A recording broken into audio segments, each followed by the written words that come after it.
milhões de judeus saíram do Egito. Só 2 entraram lá em Canaã. Dos que saíram. O resto nasceram no deserto.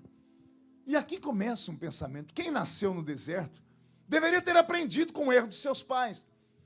Porque sábio é aquele que aprende com o erro dos outros. Quem não conhece a história está fadado a repeti-la.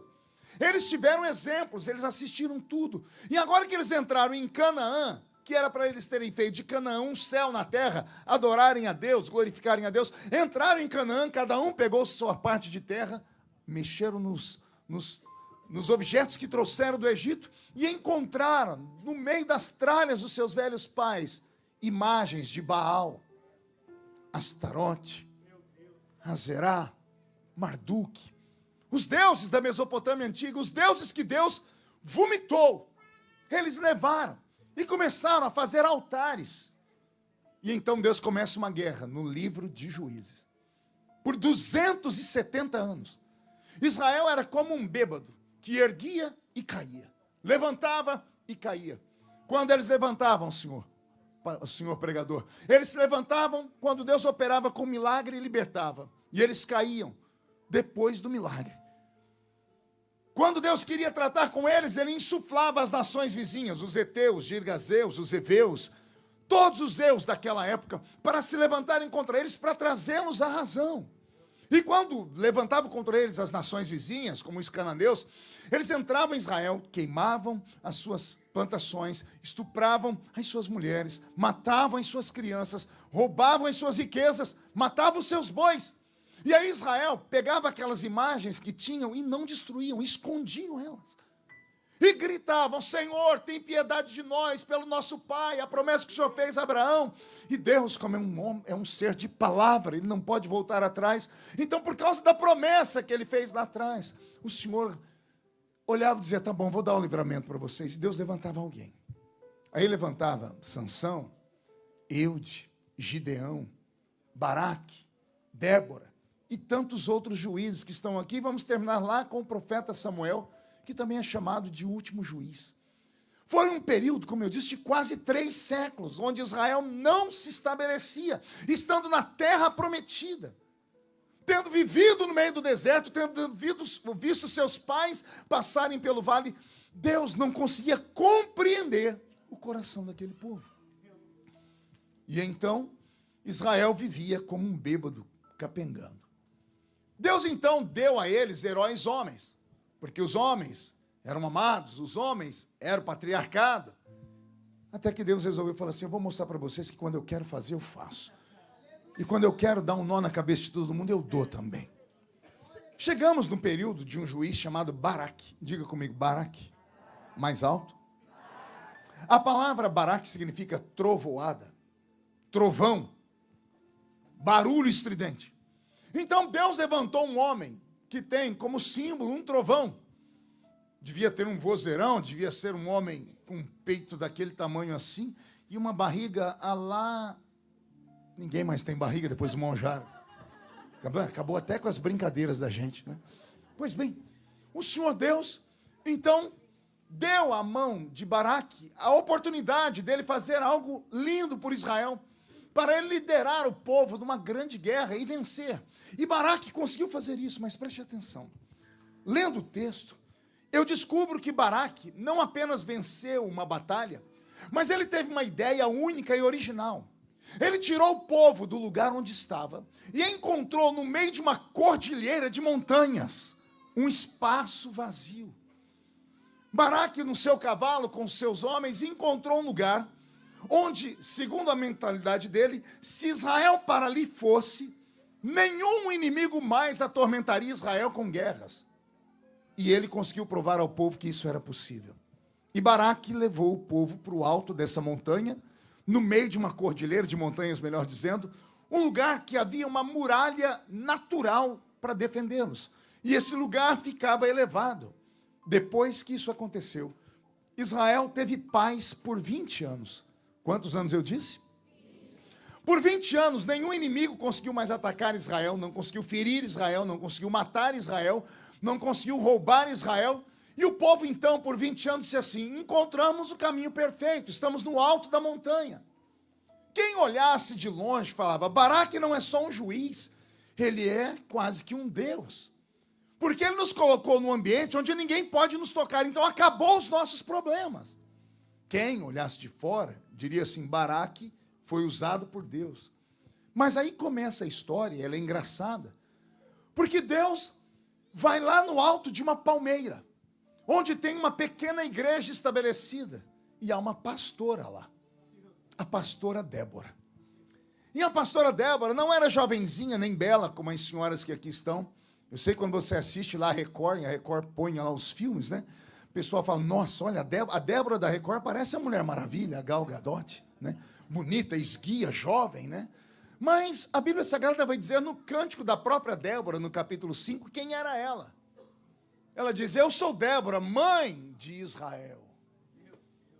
Se ela é mãe de uma nação, ela não era uma jovenzinha, não era solteira, era uma anciã. E aí você vai cavar os livros, você vai descobrir que Débora tinha 90 anos de idade. Olha só, Baraque, o homem do trovão, halterofilista, forte, aquele peito daquele tamanho, queixo, viril, macho, másculo, e ainda um homem do grito que tirou o povo do meio da guerra, venceu os inimigos e colocou o povo num lugar onde ninguém alcança. É um homem que vai receber uma estátua no futuro e ser idolatrado. Aí Deus vai lá no coração da Débora e diz assim, Débora, chama Baraque. E Débora mandou chamar Baraque. E Baraque foi com a sua comitiva. Onde ele passava, o povo gritava, aí vai o trovão, aí vai a trovoada, o homem que nos livrou da guerra. Tem 20 anos que ninguém mais morre de batalha. Ele era quase que idolatrado. Ele desce perto da velha Débora. Digo eu, não a Bíblia. Ele olhando para ela dizendo, e aí, senhora? Como vai, vovó? A senhora me chamou aqui porque a senhora fez um bolo de fubá para mim? A senhora fez, já sei, a senhora fez uma meia de tricô, porque é isso que velhos fazem para os jovens. Aí ela olhou para ele e disse assim, tá pronto, meu filho? Senta aqui na minha frente. E ela disse assim para ele, assim diz o Senhor, covarde. Baraque deve ter tremido. Covarde por quê? Por quê? O Senhor nos deu a terra inteira, e não um pedaço da terra. O Senhor prometeu dar a Israel a terra inteira, e a terra inteira compreende montanhas e vales. Montanhas e vales. Deixa a palavra descer. Montanhas e vales. E você, Baraque, criou uma geração de adoradores da montanha. Os adoradores da montanha estão mais perto do céu, estão mais perto do Senhor, sabem cantar, sabem tocar suas harpas, sabem tudo, menos uma coisa, Baraque, o quê? Não sabem mais usar espada, não sabem usar arco e flecha.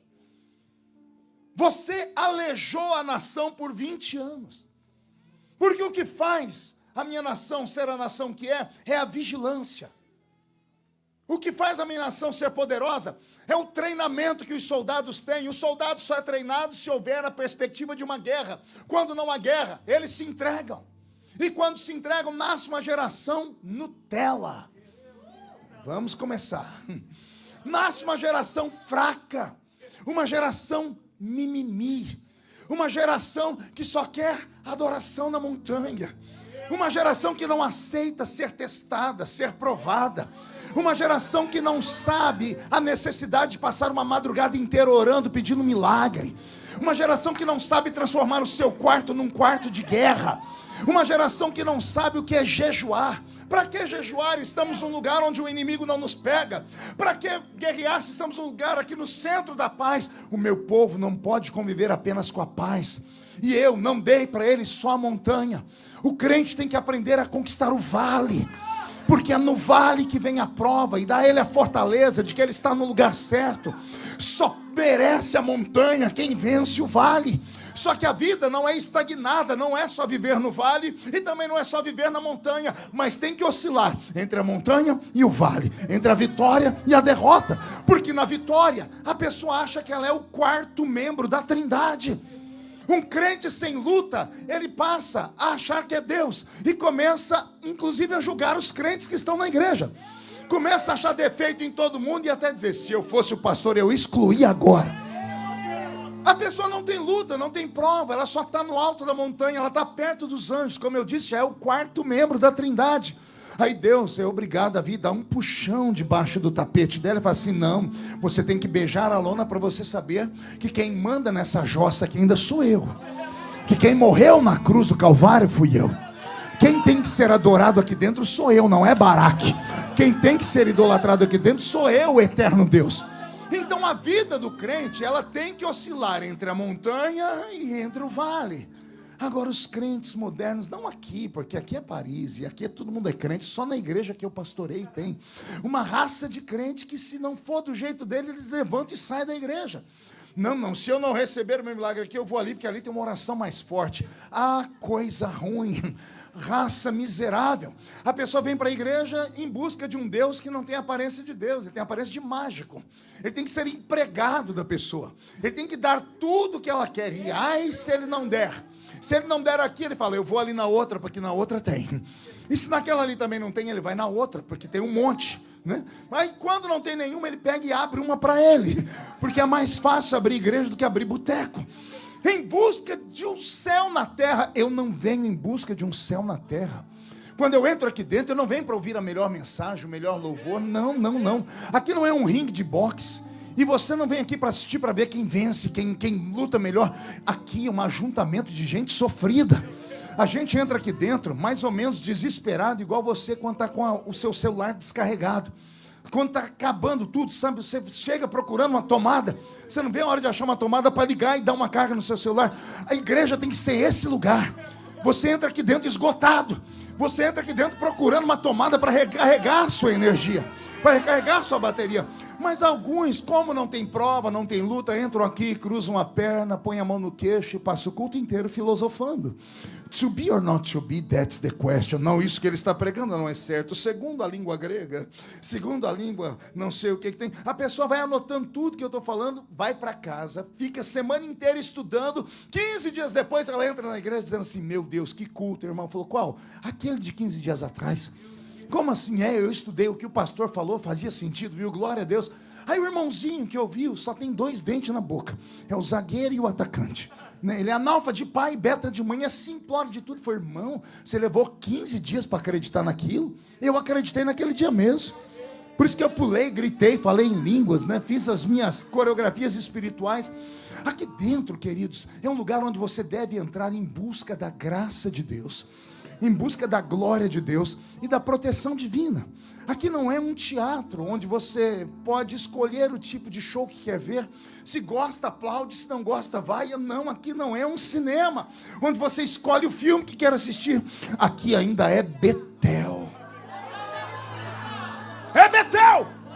E se é Betel, o céu pode ficar baixinho aqui perto de você.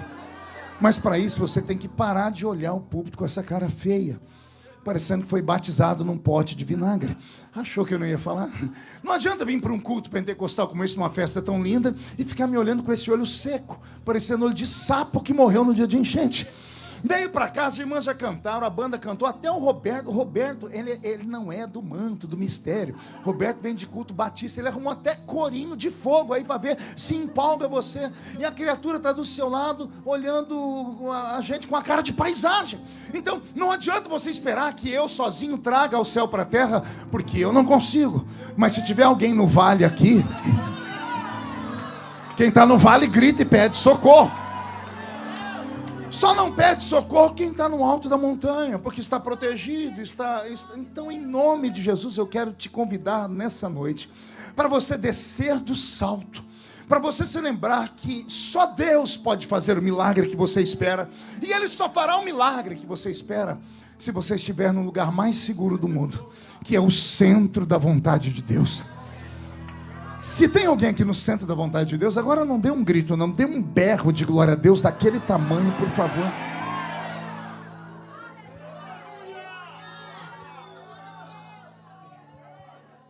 Baraque, por que você colocou o povo no alto da montanha? É o que Deus está dizendo.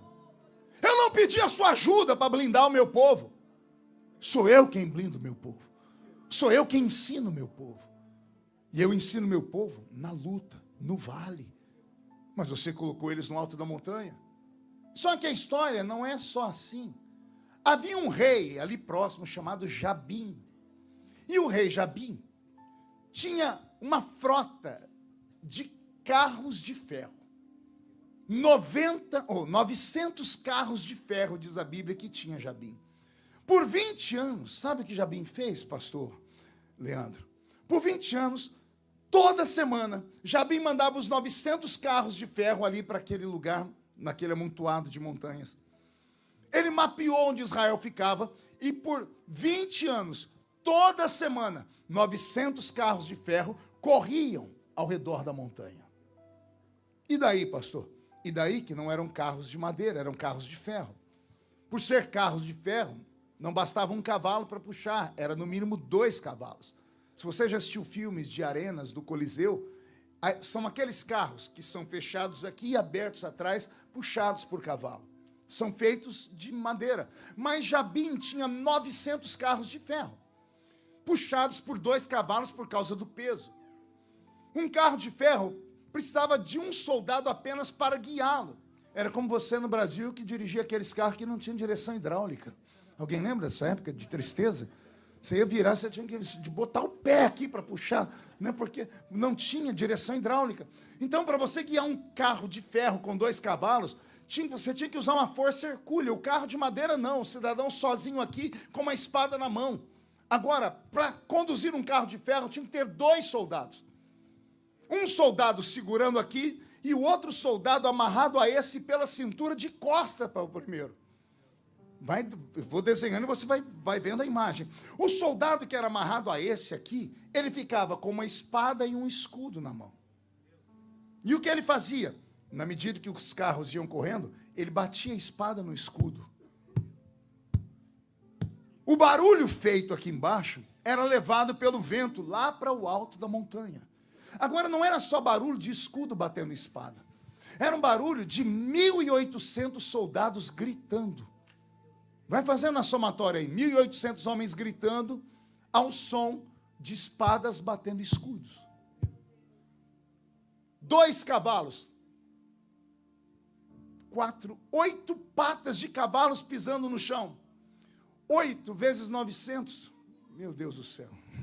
7.200 cascos de cavalo batendo no chão. Some isso. 7.200 cascos de cavalos batendo no chão. Cada carro tinha 2 rodas. 2 vezes 900. 1.800 rodas de ferro passando em cima de pedras. Vai colocando o barulho de tudo isso junto. 1.800 rodas passando em cima de pedras. 7.200 cascos de cavalos batendo no chão. 900 espadas batendo em 900 escudos.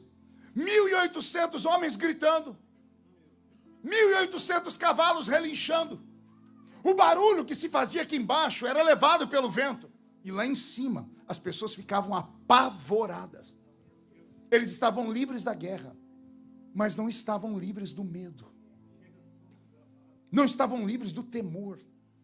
Não estavam livres da angústia. E quando ficavam angustiados lá em cima, porque a montanha tremia. Alguém mora em prédio aqui? Quando passa um caminhão lá no meio da pista, lá embaixo, o prédio chega a chacoalhar, porque ele foi feito para isso. Não sei se você lembra, no Brasil, eu morava no alto da vila e havia uma casa de espetáculo, de baile, era do outro lado da cidade.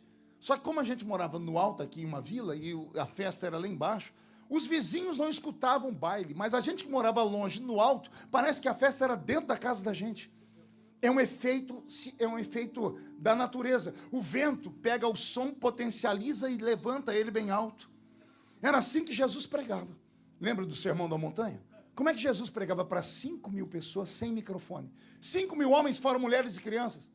Ele usava a força do vento. Às vezes ele ia para a beira da praia, as pessoas ficavam na praia, ele entrava num barco, ia para o meio do mar, para que o vento pegasse a voz dele e erguesse a voz dele bem alto e todo mundo escutava. É o efeito da natureza. Então aqui embaixo era esse barulho, lá em cima era o inferno. O medo paralisa. As pessoas ficavam paralisadas. E para não morrerem, Baraque sentava no seu cavalo e a tropa de Baraque gritando: fique em paz, Israel. Eles não sobem aqui. A flecha deles não alcança a gente. Estamos protegidos. Aí o povo ia ficando em paz. Durava 6 dias. No 7º dia, a carruagem de Jabim estava lá de novo. E isso por 20 anos. Não houve guerra por 20 anos. O povo entendeu que Jabim não conseguia subir. Mas o medo os apavorou por 20 anos. Deus olhou do céu e disse: eu não fiz o meu povo para ter medo. Não criei meu povo para ficar escondido. Meu povo não é feito de covardes. Eu não dei para eles só um pedaço da terra. Eu dei a bênção inteira. Eu não dou a metade da bênção só. Então, eu preciso acordar eles. Mas como é que eles podem acordar se Baraque, que é o herói deles, os conduziu e treinou a mente deles para isso? Aí Deus disse: vou humilhar Baraque. De que jeito? Vou usar Débora. Lá vai a anciã. Meu filho, o Senhor porventura não deu a terra inteira? E você deixa o meu povo com medo de 900 carrinhos de ferro? Dê um grito, Baraque, e chame 10.000 homens. E vai ao Monte Tabor. E lá do alto do Monte Tabor, diz o Senhor: eu entregarei a vitória para vocês. Fale com a tribo de Naftali e de Zebulon, 5.000 de cada tribo, e desçam. Baraque ficou tão apavorado que ele não discutiu com ela. Ele disse: sim, senhora. E ele saiu, ele deu 3 passos e parou. A ficha dele caiu. Eu, Baraque, o homem do trovão, guiado por uma velha de 90 anos. Ele voltou e disse assim: ô Débora. Sim, Baraque. Eu só vou se você vier junto. O que uma velha de 90 anos vai fazer numa guerra? Ele estava testando ela para ver se ela acreditava no que ela estava falando. Pois a velha se levantou com dificuldade e disse: eu vou, Baraque, mas assim diz o Senhor, a glória que era sua, eu tiro e dou na mão de uma mulher. Vai pegando a profecia, senhoras. A festa é de vocês. A palavra é para vocês. Não é a proposta de transformação? Então hoje o Senhor fará uma metamorfose aqui. Vai transformar as senhoras nas maiores guerreiras que Paris já viu. Aliás, Paris já teve uma Joana d'Arc. E agora Paris vai ter um grupo de mulheres tão cheias do Espírito Santo, que em cada rua dessa cidade, que já foi chamada de Cidade de Luz, que agora vive em trevas, haverá um tempo de libertação e de avivamento. Mas para isso alguém tem que acreditar em coisas loucas, em coisas milagrosas. Alguém acredita em coisa louca e milagrosa? Então agora não dá um grito não, dá um berro de glória a Deus para acordar a cidade toda. Quando Baraque viu a velha levantar, ele não tinha mais o que fazer, desceu para a guerra.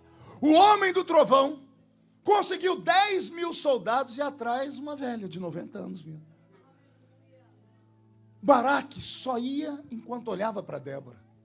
Eles foram descendo a montanha, até que no vale ali no Monte Tabor, encontraram trincheiras, onde os soldados conseguiam olhar lá para baixo, e quem estava embaixo não conseguia atingi-los aqui em cima, mas quem estava aqui em cima conseguia atingir os que estavam lá embaixo.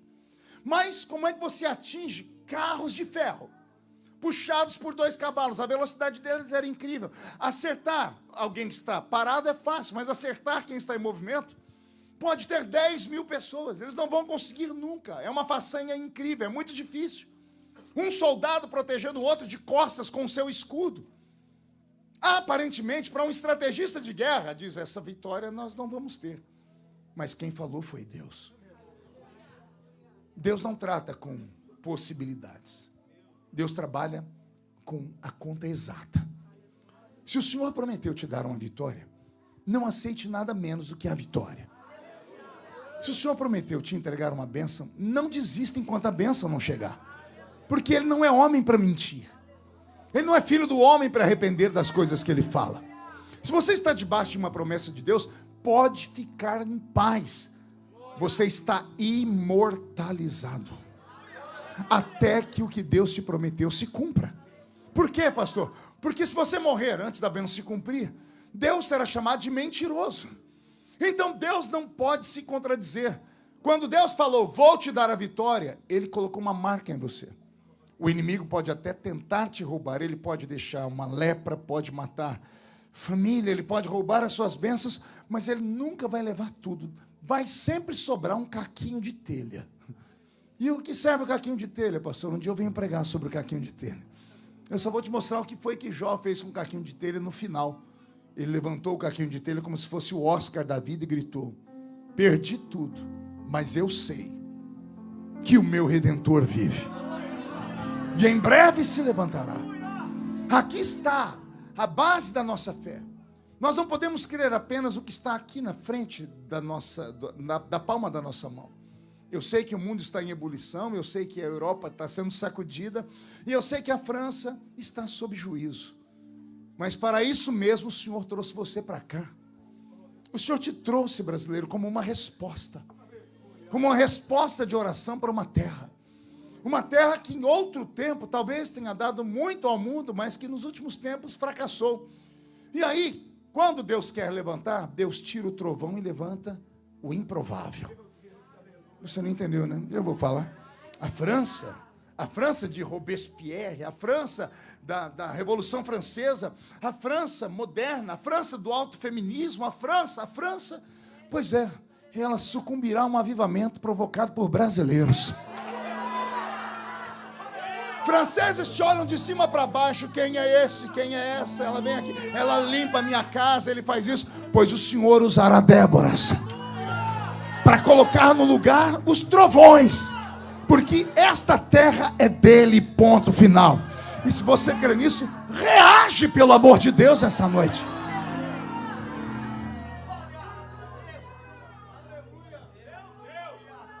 Mil homens vão descendo, encontrando os flancos, e Baraque está olhando para Débora. Débora vem descendo, até que ela para em um ponto estratégico, em uma pedra, no alto da montanha, que dá para ela enxergar todo o vale. E quem está no vale não consegue atingir Débora. Débora para ali naquela pedra. E Baraque gritando: ô Débora, a guerra é lá embaixo. Ela disse: para vocês é até lá embaixo.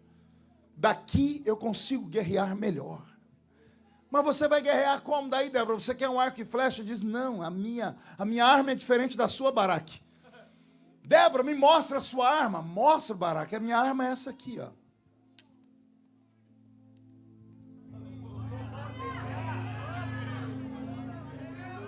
Senhor, cumpre a sua palavra. Débora cobriu a nação em oração. Ela tinha moral com o céu, ela foi escolhida por Deus. A palavra dela tocava o coração de Deus. A arrogância de Baraque não tocava, mas a oração da velha tocava. Assim como Moisés, quando estava o povo de Israel numa batalha, com a mão erguida, sustentada por Arão e Hur, a batalha era vencida, e quando a mão dele cansava e descia, a batalha se perdia. Débora ficou em pé no alto daquela montanha com as mãos estendidas, e o Senhor ouviu a oração da velha. Só que a oração dela, Deus sabia que era de uma velha de 90 anos, ela não ia aguentar ficar com a mão muito tempo. Então o Senhor disse: eu tenho que acabar com essa guerra rápido. O Senhor disse na boca de Débora: Baraque, assim diz o Senhor, antes que os soldados desçam, eu descerei primeiro. Baraque acreditou e falou: Débora disse para os meus soldados não ficarem preocupados, porque antes de chegarmos lá embaixo ou sermos atingidos, o Senhor descerá na nossa frente. Quando Baraque e os soldados já estavam perto, ou seja, num ponto onde soldados lá de baixo poderiam atirar flechas e acertá-los, Baraque olhou para cima e disse: Débora, cadê o Senhor? E Débora olhou para o céu e disse: ele está vindo aí, ó. E a Bíblia diz que o céu fechou. Houveram trovões. Agora não era o Baraque trovoado, agora era o trovão do céu de verdade. O trovão do céu ecoou, e as nuvens escureceram e começou a chover. Antes que os soldados descessem, a chuva chegou primeiro. E daí, pastor? O Senhor chegou primeiro. Chegou como, pastor? O Senhor chegou na chuva. Mas, pastor, água vence ferro de muitas maneiras. Jogue o machado na água, a água vai engolir o machado. Deixe o ferro na água muito tempo, e a água vai dando um jeitinho de criar ali uma química que vai deteriorando o ferro. A água pode parecer simples, mas ela tem um efeito imediato. Às vezes nem tão imediato, mas ela tem um efeito preciso em cima do ferro. Quando começou a chover, aconteceu um fenômeno engraçado. Pergunte qual? Vamos voltar à primeira história. 900 carros de ferro, 7.200 patas de cavalos, 1.800 rodas, 2 homens de pelo menos 80 quilos cada um, 160 quilos em cima de um carro de ferro. O peso era terrível. Passando no mesmo lugar toda semana há 20 anos.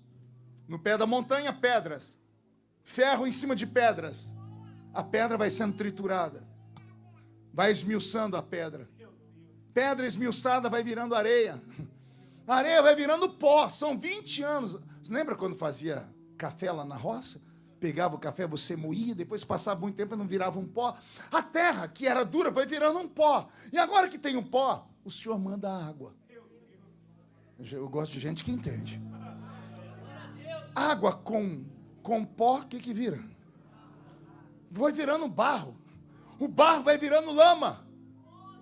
O carro pesado começou a atolar. Atolou a primeira roda. Os cavalos batendo as patas no chão, puxou a primeira roda, atolou a segunda. Daqui a pouco atola as 2 rodas e os cavalos batendo as patas, atolam os cavalos também. Era impossível parar um carro de ferro. A chuva paralisou eles todos de uma vez. 900 carros de ferro atolaram no barro. Não tinha como caminhar. Aí os soldados estavam amarrados pela cintura. Um soldado tinha que se soltar para ir lá e tentar levantar. Um sozinho não dava conta de levantar. Enquanto isso acontecia, Baraque entendeu que Deus havia descido primeiro. Ferro não combate ferro, mas a chuva combateu o ferro. Deus usa aquilo que não é para trazer a vitória do jeito que ela tem que ser. Vou acionar o modo profético. Recebe se crer e se quiser. Vai acontecer um mistério na sua vida aqui na França. Vai acontecer algo tão extraordinário que você vai pedir a oportunidade para dar um testemunho nesse púlpito. E você vai dizer, não dá para acreditar, porque a minha vitória que eu esperava que viria dessa forma, veio de uma maneira tão simples. Deus usou uma coisa tão singela como a água, só para fazer os carros virarem ferro retorcido. Lá no Brasil nós temos lugar onde guarda ferro. Como é que chama mesmo? Aqueles lugares, ferro velho. Imagine, carros de ferro viraram ferro velho instantaneamente, porque o Senhor resolveu mandar a chuva. Vai cair uma chuva na sua vida. A terra seca, que estava te oprimindo, ela vai receber água hidratada. O seu inimigo, que andava em cima da terra seca, te fazendo passar medo, vai afundar no barro. E o que você não conseguiu vencer em 20 anos, Baraque, em 5 minutos o Senhor entrega o inimigo na sua mão. Eu estou sentindo Jesus na casa. Tem algum guerreiro aqui dentro? Levanta a mão direita para o céu comigo. Agarre o ombro da criatura que está do seu lado, por favor. Agarre ela assim. Coloque a mão no ombro da pessoa e agarre. Tem gente que nem para me obedecer presta. Raça ruim. Aí em cima, agarrou a pessoa em cima. Isso, agarrou. Agora chacoalha ela até ela ficar irritada. Chacoalha ele até ele ficar irritado. Isso, irrita ele, chacoalha, tira do lugar. Se eles acharem ruim, manda falar comigo. Chacoalhou? Diga para ele, Deus te trouxe aqui. Diga para ela, Deus te trouxe aqui para isso. Sacode, diga, para isso. O Senhor te trouxe hoje aqui para sacudir a sua vida, sacudir a sua fé, para você voltar a acreditar. Você precisa voltar a acreditar. Aleluia. Ah, meu Deus. Vai ser tanto testemunho nessa França, que lá no Brasil nós vamos ouvir. A sua família vai acreditar, porque eles vão ver que quem te trouxe para essa terra não foi o desespero, não foi a luta. Quem te trouxe foi o Senhor. E o Senhor te trouxe para te entregar a terra inteira. Mas o milagre só vem quando você aprende a conviver com o vale e com a montanha. Mude a música, Roberto. Em nome de Jesus, não fique apenas em busca de milagres.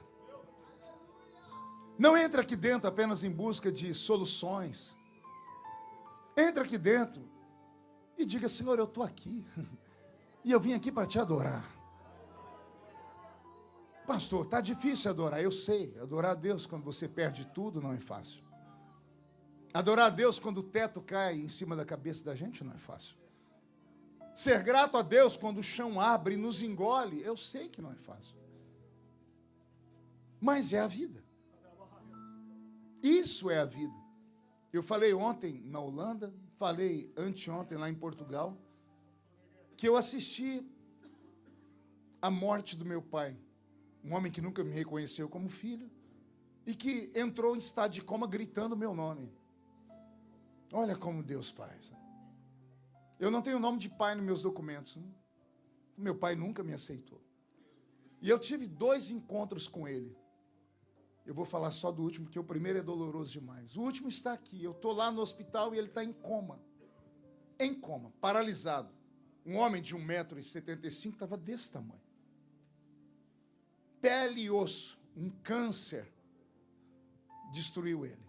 Um câncer acabou com um homem arrogante, com um homem que achava que era dono de tudo. O ser humano não é nada. Maldito é o homem que se estriba, que se equilibra em cima da saúde, da beleza ou da riqueza, ou da sua sabedoria. Quantas pessoas sábias estão terminando a vida com Alzheimer? Quantas pessoas saudáveis estão terminando a vida em uma cama porque travou um acidente? Quantas pessoas bonitas perderam a beleza por causa de um momento? Então, a única coisa real que existe nessa vida é o momento que você vive. Então, viva intensamente. Agora, viva ao lado do Senhor. Porque sem Deus você vai fazer loucuras. Eu vi meu pai. Aí eu olhei do lado da cama dele, tinha um aparelho chamado eletrocardiograma. E eu achei interessante, porque o eletrocardiograma, ele fica com os riscos, né, para cima, para baixo. E entrou o doutor Mário, disse, doutor, o que é isso aqui? Ele disse, isso aí é a vida.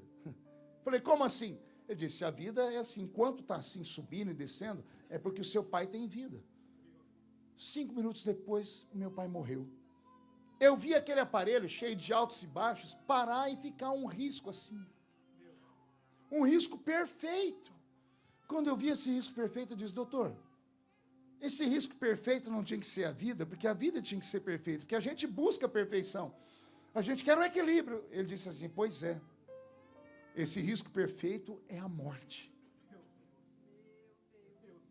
Aí Deus falou comigo, filho, a vida é assim. É montanha e vale. É vale e montanha. É montanha e vale. É aqui embaixo e aqui em cima. Não queira equilíbrio. Não busque equilíbrio. Talvez seja por isso que a Europa esteja sucumbindo. Londres é o lugar do mundo onde os adolescentes mais se matam. Como pode alguém se matar em Londres? Onde as pessoas têm sabedoria, têm inteligência, têm riqueza, têm tudo. Ah, eles não têm tudo. O ano passado, nós tivemos, eu estava pregando na Califórnia, lá em São Francisco, e no final do culto o pastor me levou para um passeio num bairro muito nobre, e ele parou na frente de uma casa. Quando eu vi a casa, era uma mansão. Ele disse, essa aí é a casa daquele ator americano chamado Robin Williams, que fez Patty Adams, O Homem Bicentenário, Popeye. Eu disse, aqui é a casa dele. Eu disse, quanto vale essa casa? Ele disse, 33 milhões de dólares. Eu fiz a conta na hora, como bom brasileiro, né? A gente converte tudo. Quase 170 milhões de reais. Será que resolvi a vida de alguém aqui? Isso era uma casa dele. Aí eu passei a lembrar quem era Robin Williams, um homem de 1,80 m ou mais, cabelo perfeito, queixo quadrado, olhos azuis, amado por todos. Um homem que só fez filme de família. Não tinha quem não gostasse de Robin Williams. Eu seguia ele nas mídias sociais quando ele se matou. Eu me lembro que entrei no Twitter dele quando ele se matou e fui ver os comentários, porque a família postou, e lá estava Tom Cruise, Robert De Niro, Al Pacino, e todos escrevendo, Robin, você tinha tudo. Robin, você era amado. Robin, o que aconteceu? Porque aos olhos humanos, ele era um homem perfeito. Querido, amado, tinha família, tinha riqueza, tinha fama, tinha dinheiro. Como é que uma pessoa dessa morre, se mata? Ele não morreu, ele tirou a própria vida.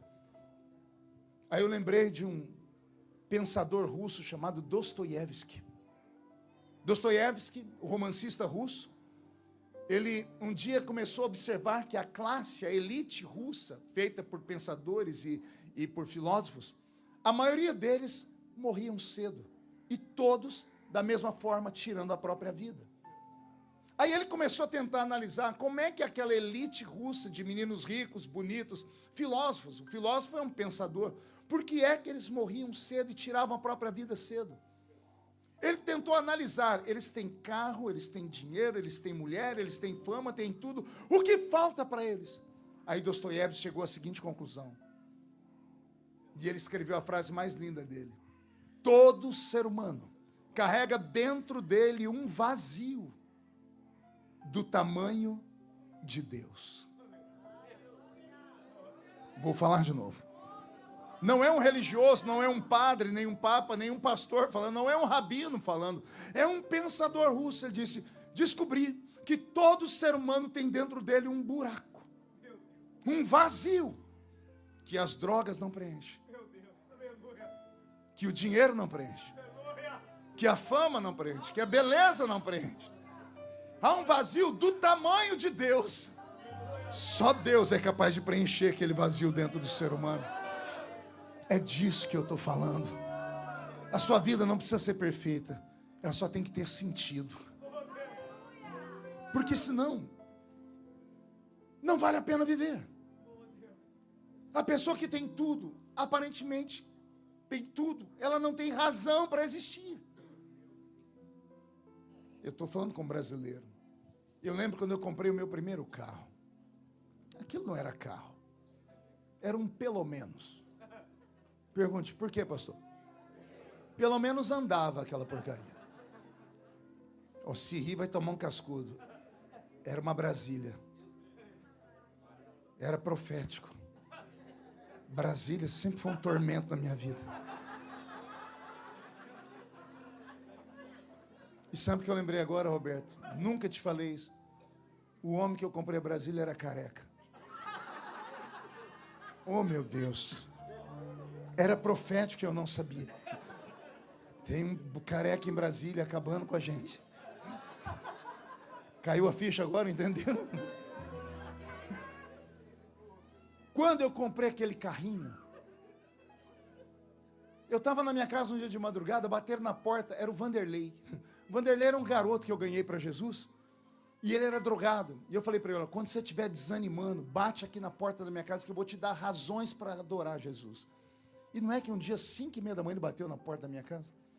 Eu saí e falei: o que foi? Eu olhei Vanderlei, ele estava com o olho vermelho, nariz derretido, tinha cheirado cocaína a madrugada inteira. E eu falei: o que você está fazendo aqui, Vanderlei? Ele falou: pô, cara, você falou que quando eu estivesse desanimado, era para vir aqui que você ia me dar razões para crer em Deus. Eu falei: vou te dar razão. Eu falei: você lembra quem eu era? Ele disse: lembro, você não tinha onde cair vivo quando de lá morto. Eu falei: então vou te mostrar a bênção que Deus me deu. Eu abri o portão da casa com o pé. Falei: olha aqui dentro a bênção que Deus me deu. Ele botou a cabeça assim, ele falou: não tem bênção aí. Me deu desespero, falei: roubaram minha Brasília. Quando eu olhei, a Brasília estava lá, eu falei: não, olha aqui a bênção que Deus me deu. O Vanderlei, o inimigo usou ele aquele dia. Ele olhou a Brasília, ele enfiou a mão assim na lata. A Brasília tinha tanta massa plástica que se tirasse fazia outra Brasília. Ela tinha apelido na cidade. Pergunte qual? Brasilinha Ungida. Pergunte por quê? Onde eu parava ficava uma poça de óleo no chão. Eu ungia a cidade inteira com óleo de motor daquela praga. O Sângela, ela tinha um problema no setor dela, na direção, que para virar na esquina tinha que começar a rodar aqui. Dava 12 voltas para puxar a barra da direção para cá. A Brasília, alguém já teve Brasília aqui? Ah, irmã, meus pesos. Então ela é minha testemunha. A Brasília é o carro que o anticristo vai usar na grande tribulação para atormentar os desviados. Você entra na Brasília, pode usar o perfume que for. Entre lá com os perfumes franceses todos de vocês. 5 minutos depois você sai de dentro da Brasília cheirando gasolina. O motor do carro é dentro do carro. Quem fez aquela porcaria? Você não consegue manter um diálogo com a pessoa dentro da Brasília. O barulho do motor aqui é infernal. A pessoa está do seu lado falando tudo bem. Você, não estou ouvindo. Não é sério. Todas as pessoas que eu conheci na vida, ela deve ser assim também. Teve Brasília, tem problema na coluna. Pergunta por quê? A Brasília é o único carro do mundo que tem uma chave para cada porta. Como assim? Ela tem uma chave para a traseira, uma chave para frente, uma chave do lado.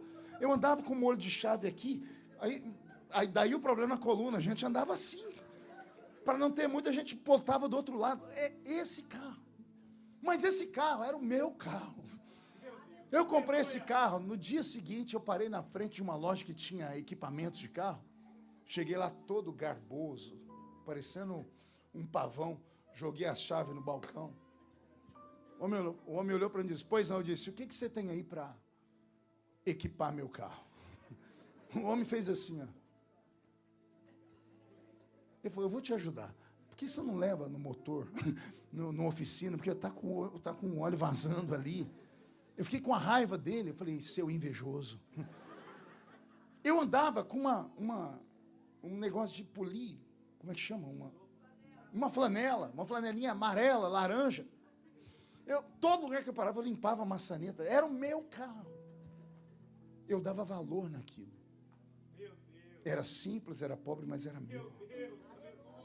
Você está entendendo? Aí pega os filhinhos de papai franceses, pega os carrões, saem pelas ruas, batem um carro, tiram isso, fazem racha, ninguém dá valor.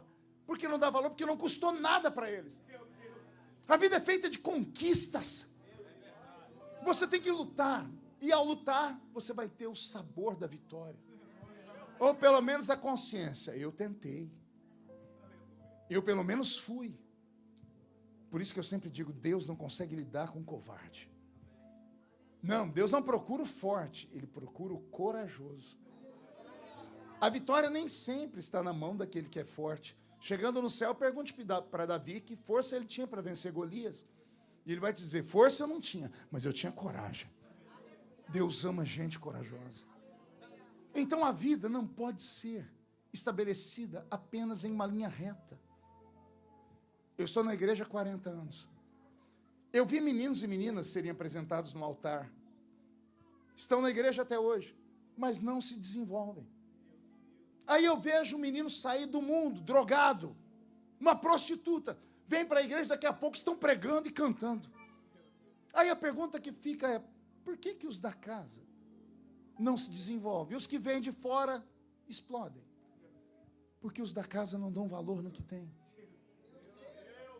Porque foram criados aqui, tudo para eles. Eles não tiveram experiências como nós tivemos. Jesus falou isso. 2 homens foram perdoados de uma dívida. Um devia muito, o outro devia pouco. Qual dos dois é o mais grato?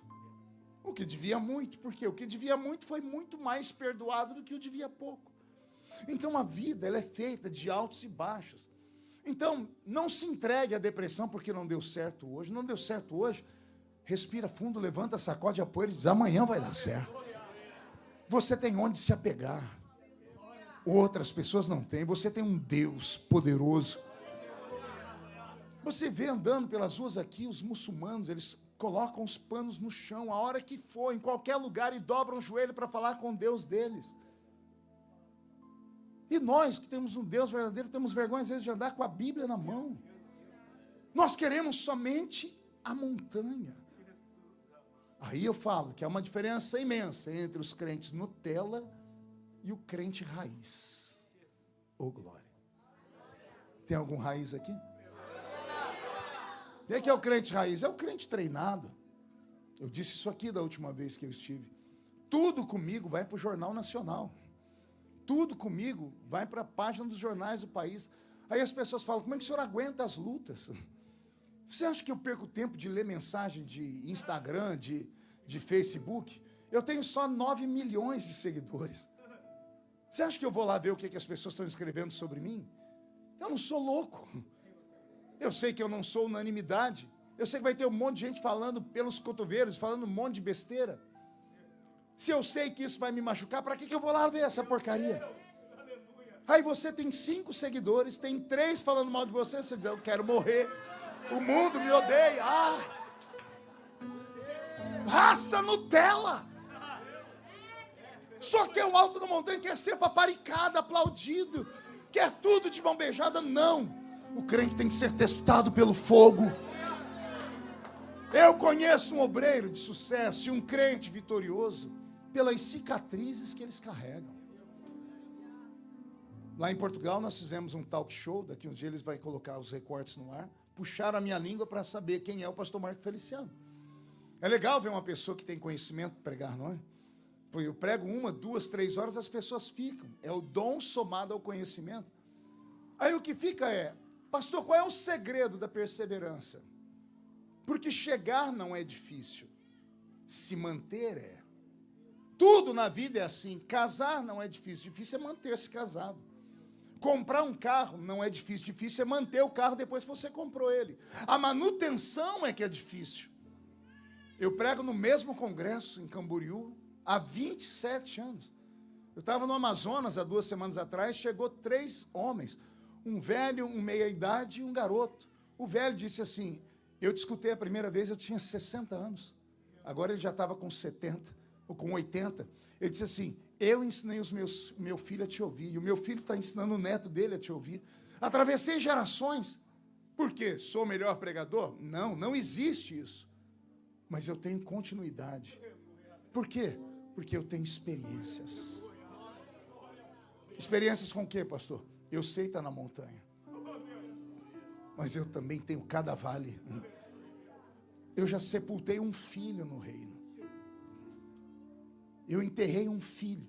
Nenhum pai, nenhuma mãe deveria ter que passar por isso. É anormal. É contra a lei da vida. É contra a lei cósmica estabelecida por Deus. O velho pai e a velha mãe são enterrados pelos filhos, fartos de dias. Quando o pai tem que enterrar um filho, acontece um trauma, um acidente na mente da pessoa. Eu já era crente, já era pastor, já pregava, tinha um currículo de milagres.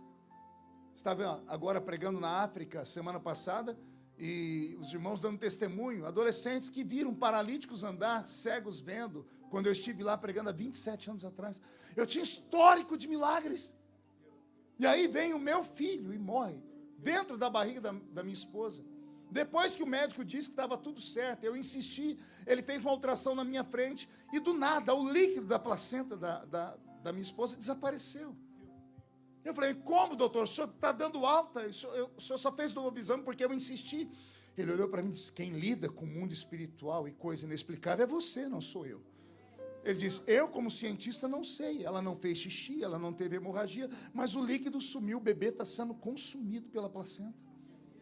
Aqui não temos como cuidar, leva para Ribeirão Preto. Eu no meio do mato, não tinha carro. Foi horas para conseguir um carro para levar minha esposa. Cheguei no Hospital das Clínicas em Ribeirão Preto, não tinha plano de saúde. Lembra do SUS? O tormento. 5 horas na fila para ser atendido. Entrou a minha esposa, a minha sogra e eu fiquei. Não deu 5 minutos. O médico colocou a cabeça para fora e falou, quem é o senhor Marco? Eu disse, sou eu. Ele não disse, venha cá que eu quero conversar com o senhor. No corredor, com mais de 2.000 pessoas para serem atendidas, ele gritou, olha, não tem o que fazer porque o bebê já morreu, o senhor tem que levar a sua esposa embora daqui. Eu falei, calma, moço, o que está acontecendo? Ele disse, o bebê morreu. Sumiu o líquido da placenta, vamos tentar estudar isso depois, sumiu, está morto. 8º mês. O quartinho estava pronto. A roupinha que eu ia apresentar, ele estava pronto. E ali eu vi a minha esposa, uma menina nova, criada na igreja. O único erro dela foi ter se casado comigo. Filha de fazendeiro, foi casar com um pobretão que não tinha onde cair vivo, onde ir lá morto. Que tinha uma vocação missionária. Aí, estamos nós dois lá dentro, eu abracei ela, ela saiu do biombo com a barriga desse tamanho, chorando. Eu falei, doutor, mas e o bebê está morto, não tem que tirar? Ele disse, teria, mas vocês não têm plano de saúde. Tem que esperar o organismo dela entrar em colapso e ele mesmo vai abortar daqui 3 dias. Se não abortar em 3 dias, aí qualquer hospital, com esse documento que eu estou te dando, é obrigado a atender ela para fazer a curetagem. Foi a pior noite da minha vida. Eu na estrada dirigindo, A minha esposa aqui, abraçada com a barriga aos prantos, minha sogra atrás, eu tentando brincar, porque eu sou brincalhão por natureza, tentando descontrair. Falei, filha, nós somos jovens, vamos ter outros filhos. Até que ela surtou, deu um grito, ela agarrou o volante do carro, nós quase capotamos o carro. Ela puxou e disse, você é o pastor, você é o homem de Deus, você é a resposta para tantas famílias. Será que você não pode pedir para o seu Deus ressuscitar o seu filho? E você acha que eu não aceitei o desafio? Eu parei o carro na beira da estrada, de madrugada. Eu dobrei o joelho no asfalto, eu coloquei as mãos na barriga da minha esposa, minha sogra orou, eu orei, eu gritei. E Deus não respondeu. Naquela noite ela dormiu sedada, abraçada com a barriga. Eu tinha uma salinha na casa, que eu chamava de escritório. Tinha uma estante. Eu tinha lá quase 1000 livros. Livros do seminário. Tinha lido todos eles, mestre. Estudado. Eu sempre gostei de ler, sempre gostei de estudar. Tinha 16 Bíblias. Tinha lido todas as Bíblias de capa a capa. Eu coloquei uma cadeira, um travesseiro. Coloquei a minha cabeça no travesseiro e um outro travesseiro por cima da minha cabeça. Eu gritei a madrugada inteira chamando Deus. E Deus não veio. Mas o diabo veio. O diabo estava do meu lado. Ele falava assim, vai viver de esmola de igreja. Você deixou uma faculdade de direito. Você poderia ser hoje um jurista. Eu acho que eu seria um bom advogado se eu tivesse continuado na faculdade de direito. Mas eu deixei o direito para fazer teologia. Eu não tinha condição de fazer os dois. Era uma opção de vida, uma vocação. Aí eu fui obrigado a ouvir o diabo a madrugada inteira jogar na minha cara. O seu filho está morrendo por sua culpa. Porque se você tivesse com o seu escritório de advocacia, você tinha condição de pagar um plano de saúde. Seu filho estava vivo. Meu filho morreu porque demorou 5 horas para ser atendida a minha esposa. 2 horas antes, ele estaria vivo. Eu surtei. Naquela noite eu surtei. Eu lembro que eu levantei, eu olhei aqueles livros, eu queria colocar fogo em tudo. Eu olhava as Bíblias, não encontrava resposta, porque a Bíblia ficou grande. Não sei se já aconteceu com os meus amigos aqui. Você conhece a Bíblia, mas na hora que você precisa, você não encontra nada. Aí Deus tem um senso de humor que é estranho. Mexendo nos livros, eu falei, Senhor, fala comigo, senão eu vou surtar, fala comigo. Abrindo os livros, caiu um livreto marrom desse tamanho no chão. Eu peguei o livreto, olhei para o céu e disse, Senhor, está de brincadeira comigo. Era um livro de orações de quando eu era coroinha na igreja católica. Eu fui coroinha na paróquia Cristo Rei. Estava lá o livreto de oração. Abri, do nada. Numa página tinha um homem careca aqui, uma auréola aqui, de cabelo, uma roupa marrom amarrada com a corda. Ele ajoelhado perto de uma pedra. No chão, vários passarinhos e uma árvore. E em cima estava oração de São Francisco de Assis. Espero que você não se escandalize, crente. Porque aquela oração me salvou naquela noite. Francisco de Assis orou assim, Deus me ajuda a suportar aquilo que eu não consigo entender. Eu estava à beira de um surto psicótico. Aquela palavra desceu no meu coração e o Senhor foi falando comigo. Tudo na vida do crente, tudo. Ou é porque eu mando, ou é porque eu permito. Nada está fora do controle.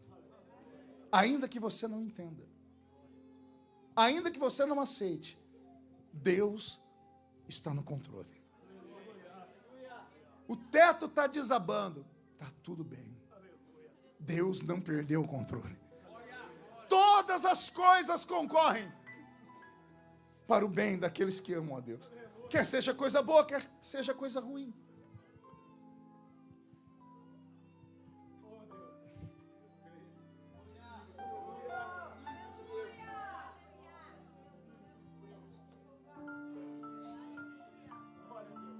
Três dias depois, minha esposa, o corpo não abortou, ela foi para o hospital, levou o documento. Quando ela está na fila para ser atendida, ela teve uma cólica, ela correu para o banheiro e o meu filho nasceu dentro de um vaso sanitário. Ela deu à luz num parto normal de uma criança de 8 meses morto. Eu fui para o necrotério. Eu levei a roupinha que eu ia apresentar ele na igreja. O surto na cabeça da gente é tão grande que o caixão, eu afofava o caixão para ele ficar confortável lá dentro. Eu orava, dizia, Deus, eu já vivi bastante, eu troco de lugar com ele.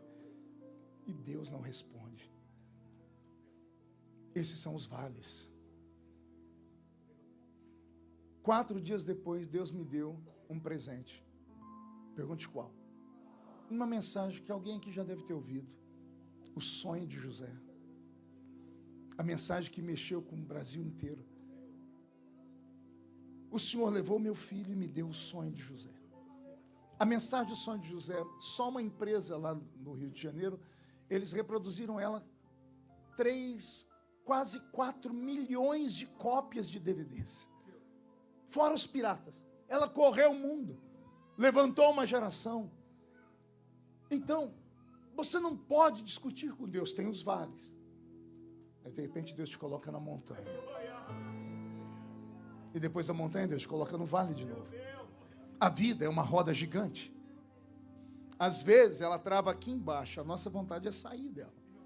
Mas se você der tempo ao tempo, e para isso tem cultos como esse, que Deus traz um general testado na guerra, um sobrevivente, para te falar, se eu sobrevivi, você sobrevive também. Calma, não é como a gente quer, é como Ele quer. Então não fique apenas correndo atrás de vitórias. Salomão, escrevendo o livro de Eclesiastes, por várias vezes ele grita assim, para de correr atrás do vento. Leia lá. Ele fala uma coisa assim, aquele que corre atrás do vento nada encontra. Então a vida é feita de obstáculos e de faixas de vitória. Sobreviva a tudo. Recicle o seu coração. Enxergue a vida com outra forma. Não se sabote. Não roube de você mesmo a gana de existir porque aconteceu uma tragédia. Aconteceu, mas você está vivo. Então levanta, dá a volta por cima e vai embora. Esse ano eu tive uma das experiências mais tristes da minha vida. Mês de fevereiro. Estava pregando no Paraná, o Roberto comigo. Minha mãe foi para o hospital. Me ligaram, sua mãe está na UTI.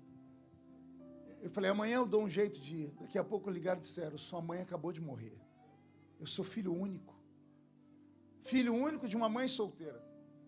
De uma mulher por quem eu orei mais de 30 anos para Jesus salvar. E Jesus salvou.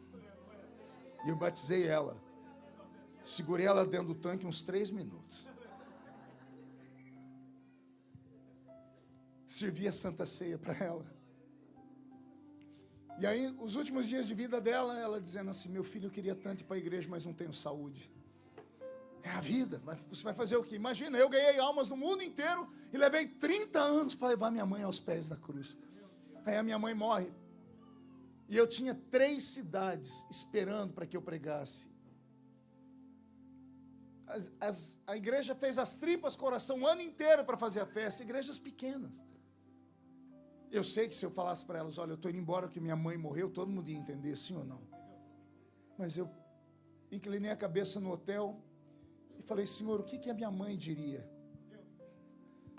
E o Senhor falou para mim, sua mãe diria assim, cumpra a sua chamada. Eu preguei naquela noite como nunca tinha pregado antes. A igreja nem sabia, não deixei ninguém saber. Só depois que as pessoas souberam que minha mãe tinha morrido. Aí um amigo, consegui por misericórdia, um amigo que mandou um aviãozinho me pegar lá no interior do Paraná. Cheguei na minha cidade, fui direto para o velório. Fiz o velório da minha mãe. Saí do velório, peguei o avião, fui para Goiânia. Tem algum goiano aqui?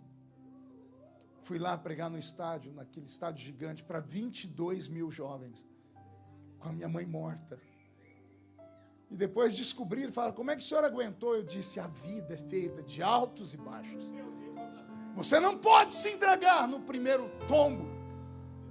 Você não pode querer apenas coisas boas. Então aprenda a lidar e equalizar.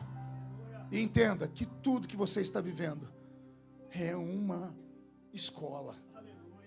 Você sobrevive agora e amanhã essa experiência vai salvar alguém. Deus não é sádico. Deus não se alimenta da nossa dor, do nosso sofrimento. Ele apenas nos treina na dor e no sofrimento. E sem dor e sem sofrimento não existe cristianismo, né? Nós queremos vitória. Leia as histórias dos apóstolos. Todos morreram de maneira violenta, com exceção de João, que sobreviveu até os 95 anos, porque tinha uma promessa. Pedro morreu crucificado de cabeça para baixo por escolha própria.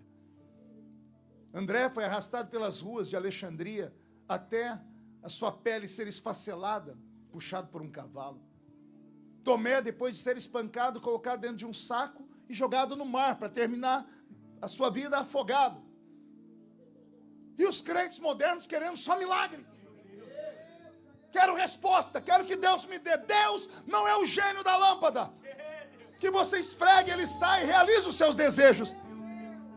Ele pode te dar, e pode te dar muito mais do que você sonha. Mas a intenção dele é te treinar. É você estar aqui dentro e dizer: Deus está comigo. Deus deu, ele é Deus. Deus não deu, ele continua sendo Deus.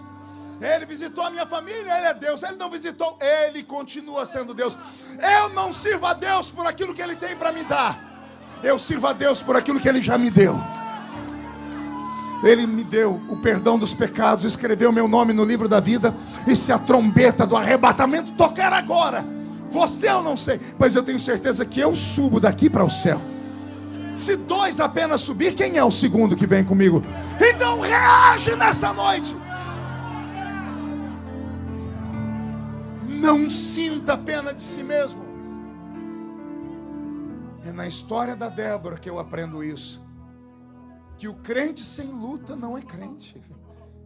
É na história da Débora que eu aprendo isso. Que Deus não quer te colocar num lugar para você ficar inalcançável. Terminando.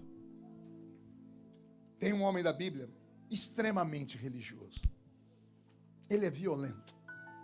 Ele sistematizou a nossa fé cristã inteira. Sem ele não haveria cristianismo como nós conhecemos. Ele é o apóstolo Paulo. Paulo, ele é incisivo para falar sobre como o crente tem que se portar. É um dos maiores moralistas do Novo Testamento. Santo. Ele disse assim, tá com problema? Confesse.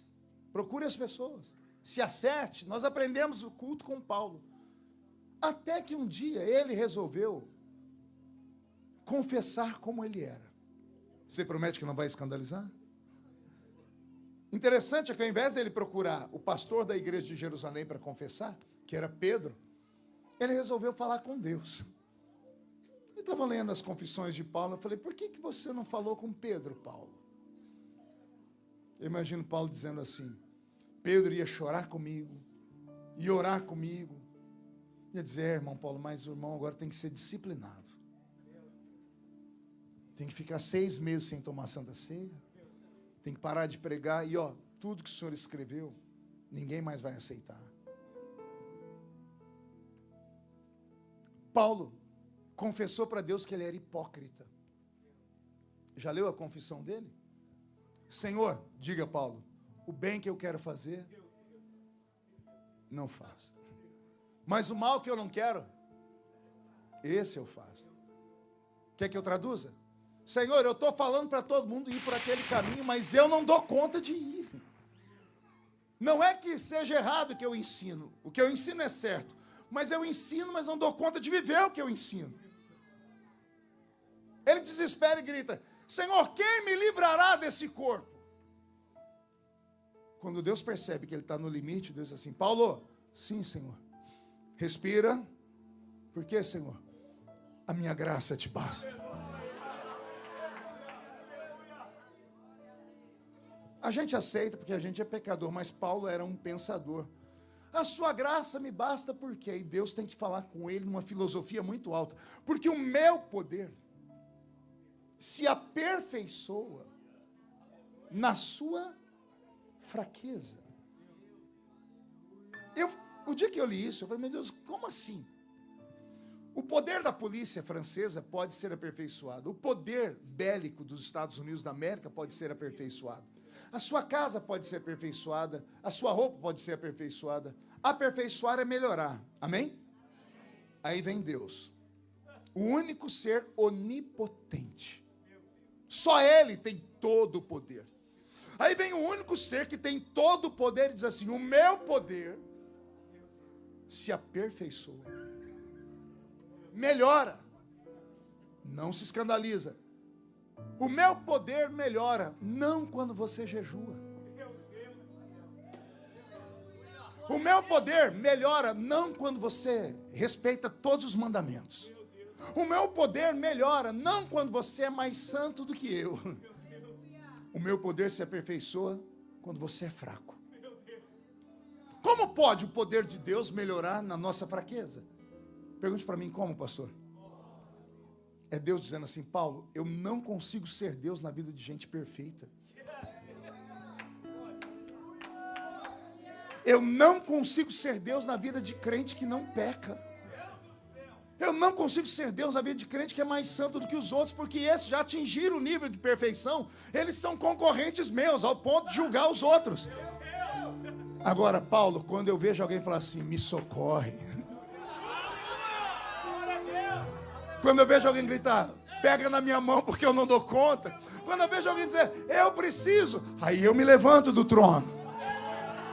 Porque aí eu entendo, só eu posso perdoar, só eu posso proteger, só eu posso ajudar, só eu posso levantar. Você está entendendo isso? Olha que coisa interessante, é assim que a gente vai aprendendo a Bíblia, meditando nela. Você não pode ser perfeito por completo, o perfeito está morto.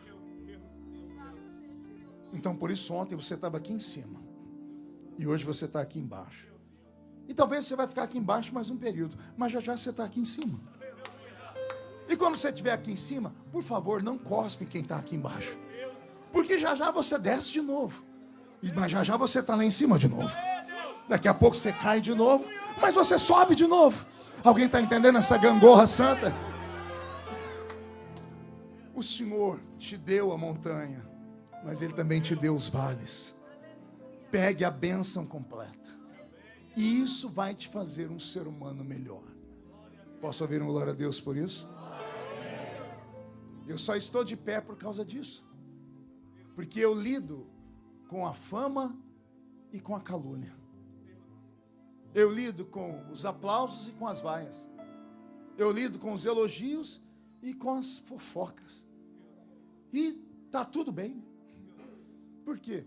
Porque eu sei que eu estou no lugar mais seguro do mundo. Não é a igreja, não é a minha casa, nem é o parlamento.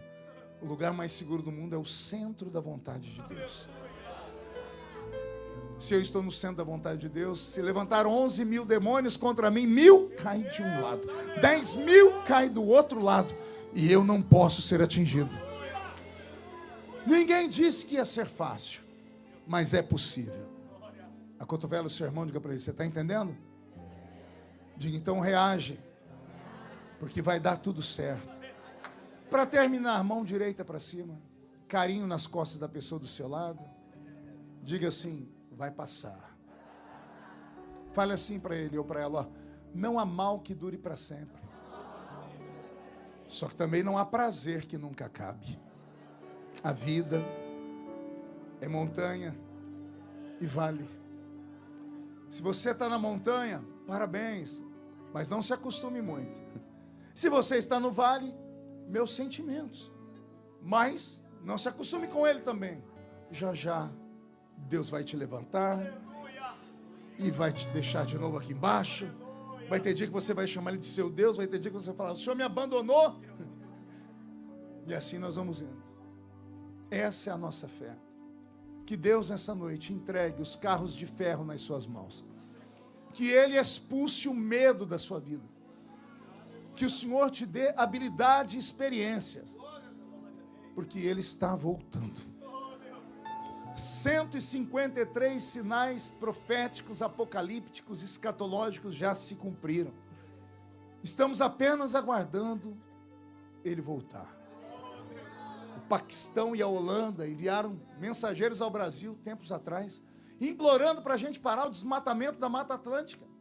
Os dois países mais baixos do mundo estão com medo de serem engolidos pelo maremoto, por tsunamis. O mundo está em pé de guerra. Guerra na Ucrânia. Agora Israel respirando ares de paz. Mas Jesus disse, quando ouvir falar de paz, pode vir uma repentina destruição. O mundo está virado ao avesso. O Brasil, de onde Jesus se tirou, está um inferno. Só Deus sabe o que me espera lá. Essa semana que vamos entrar, vamos tentar votar a anistia dos nossos irmãos que estão vivendo sob injustiça profunda. O mundo está por um colapso, mas a gente não pode se entregar. Nós temos fé. Nós sabemos em quem nós temos crido. Nós sabemos que o nosso Deus tem todo o poder. E se Ele quiser, da noite para o dia, a gente dorme de um jeito e acorda de outro. De uma coisa eu tenho certeza, pergunte o quê? Quando esse culto terminar, você não vai sozinho para casa? O anjo do Senhor vai te acompanhando? Algumas pessoas vão te olhar e vão falar, você viu um passarinho verde? Aí você vai dizer, não, foi uma pombinha de fogo mesmo, que desceu lá na AD Paris. Foi um culto fantástico e eu já estou ouvindo barulho de chuva. E eu vou parar de ouvir barulho de carro de ferro. Porque a guerra que eu não posso, o Senhor pelejará por mim.